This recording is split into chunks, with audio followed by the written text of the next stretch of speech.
குருவே சரணம். அனைவருக்கும் வணக்கம். காமத்தை எப்படி அடக்குவது, அதை பற்றி தான் இன்றைக்கி நம்ம பார்க்க போகிறோம்.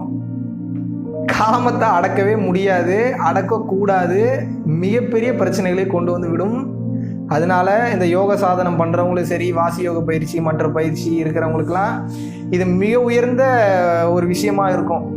ஏன்னா சுத்த உஷ்ணமோ அசுத்த உஷ்ணமோ ஏறும்போது பயிற்சி பண்ணும்போது முதல்ல உங்களுக்கு பீறிக்கிட்டு கிளம்பிட்டு வர்றது இந்த காம உணர்வு மட்டும்தான். ஏன்னா காம உணர்வுன்றது என்ன, எனர்ஜி லெவல் தான். அந்த எனர்ஜி லெவல் அதிகமானாதான் அது ஆற்றலாக மாறும், சித்தி நிலையாக மாறும். அப்போ முதல்ல அவங்க கடக்க வேண்டியது அந்த காம நிலையை தான். அதனால தான் இல்லறம் சேராத துறவரம் நிறைவு பெறாதன்னு மகான்கள் சித்தர்கள் சொன்னதுக்கு காரணம் தான். காமம்ன்ற ஒன்று ஒரு யோக சாதனையில் ஈடுபடுறவங்களுக்கு வருது அப்படின்னா, முதலில் நான் இப்போ முதல்ல மகான்களுக்கு, யோகிகளுக்கு, இந்த மாதிரியான பீப்புளுக்கு சொல்லிடுறேன். அப்புறம் சராசரி மனித வாழ்க்கைக்கு நம்ம பார்த்துக்குவோம். முதலில் நீங்கள் செய்ய வேண்டியது என்னன்னா, நீ இல்லறத்தில் ஈடுபட்டு அந்த ஆசையை முழுசாக அனுபவிச்சு தீர்த்துருங்க, அனுபவிச்சு கழிச்சிருங்க. வெகு சிலரால் மட்டும்தான், லட்சத்தில் ஒருத்தன், கோடியில் ஒருத்தன், அப்படிப்பட்ட சில நபர்களால் தான் இந்த கல்யாணமே பண்ணாமல் அந்த நிலையை சந்தோஷமாக என்ஜாய் பண்ண முடியும்.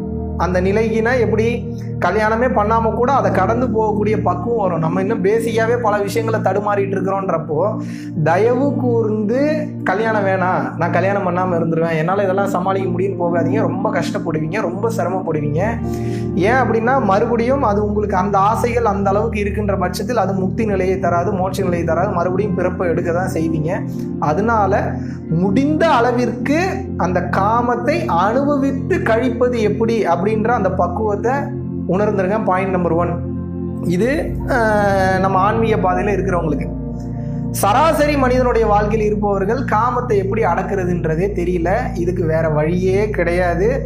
அதனால தான் நம்ம ஒருவனுக்கு ஒருத்தி அப்படின்ற கான்செப்டை அன்னைக்கே கொண்டு வந்தாங்க. ஒரு உடலுக்கு இன்னொரு உடல் தேவை ஏற்படுகிறது, ஒரு ஆணுக்கு ஒரு பெண் தேவையும் ஒரு பெண்ணுக்கு ஒரு ஆண் தேவையும் ஏற்படுகிறது என்றதுனால தான் இவனால் இதை கண்ட்ரோல் பண்ண முடியாது. ஏன்னா மாபெரும் சித்தர்கள், மகான்கள், ரிஷிகள், முனிவர்களுக்கே பார்த்தீங்கன்னா அந்த காம உணர்வு வந்தப்போ போய் தண்ணிக்குள்ளே உட்காந்துப்பாங்களாம். அவங்க சில்லுன்னு இருக்கக்கூடிய அந்த தண்ணிக்குள்ளே போய் நாள் கணக்காக மணிக்கணக்காக உட்காந்துப்பாங்க. அவங்க பாட்டுக்கு எந்திரிக்கவே மாட்டாங்க. அந்த ஹீட்டை எப்படி தணிக்கிறதுன்றதுலாம் தெரியாமல் அவங்களுக்கே அப்பேற்பட்ட பிரச்சனைகள் இருந்தப்போ நம்மளாம் ஏமாத்துறோம், ஒன்றுமே கிடையாது. அப்போ அந்த சூட்டை தணிக்க வேண்டும் என்றால் அதற்குண்டான பார்ட்னரை ரெடி பண்ணிக்கங்க.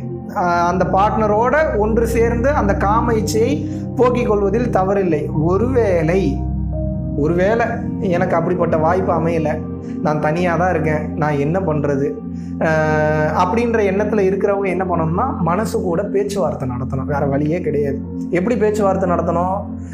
ராமகிருஷ்ண பரமஹம்சருக்கே நல்ல உயர்ந்த நிலை, சித்தி நிலை அடைஞ்சதுக்கு அப்புறமும் காம உணர்வு ஒரு நாள் பீரியட்டு கிளம்பிட்டு வந்தது. அப்போ என்ன ஆச்சுன்னா, போய் என்னையோ நமக்கு காம உணர்வு வந்துருச்சு அப்படின்னு சொல்லி போய் அப்படியே அடுப்பில் அந்த நெருப்பில் போய் அப்படியே உட்காந்துட்டாரான். காளிக்கு ஆட்சி கொடுத்து, ஏப்பா இது ஒரு சாதாரண விஷயம், எப்படி உனக்கு தும்மல், இருமல், சுகம், துக்கம், அழுகை வருதோ அந்த மாதிரி காமம் என்பதும் ஒரு உணர்வு தான். அதை கடந்து அலட்சியப்படுத்தி சென்று இதுக்கு நீ உயிர் கொடுக்காதங்கிறாங்க. காளி கொடுத்த உபதேசம் இது. அதுபோல தான் இப்போ உங்களுக்கு அந்த மாதிரியான உயர்ந்த அந்த ஒரு எண்ணம், ஒரு இதை அனுபவிச்சே தீரணுன்ற எண்ணம்லாம் வருதுன்னு வைங்க. அது ஆஹா சூப்பராக இருக்கேன்னு அனுபவிச்சிங்கன்னா மாட்டிப்பீங்க, மன அளவில் அனுபவிச்சிங்கனாலும் மாட்டிப்பீங்க. நீங்கள் நினைக்கிறீங்க ஒரு பொண்ணோடையோ பையனோடையோ நேராக ஃபிசிக்கலோடு போய் தொடர்பு கொள்வதற்கு பேர் தான் உடல் உறவுன்னு நினைக்கிறீங்க. அது மட்டும் உடல் உறவு கிடையாது. மனதளவில் ஒன்றா சேர்ந்துருச்சுனாவே அதுவும் உடல் உறவு தான். அதுலேயும் ஆற்றல் அதிகமாக வீணாகும். அப்போ என்னன்னா, இது ஒரு சாதாரண உணர்வு. எனக்கு எப்படி இருமல், தும்மல், துக்கம் வருதோ அந்த மாதிரி இதுவும் ஒரு சாதாரண உணர்வு. இது ஒன்றுமே இல்லாத ஒரு சப்ப மேட்ரு. இது என்னால் கடந்து போயிட முடியும், இதை எனக்கு கடந்து போகக்கூடிய ஒரு விஷயம் எனக்கு இறைவன் கொடுத்துருக்கான் அப்படின்ற அந்த தன்மைக்கு நீங்கள் போயிட்டீங்கன்னாவே உங்களுடைய வளர்ச்சி இதை ஈஸியாக கடந்து செல்ல முடியும். மனசு கூட பேச்சுவார்த்தை என்பது நடத்தணும்.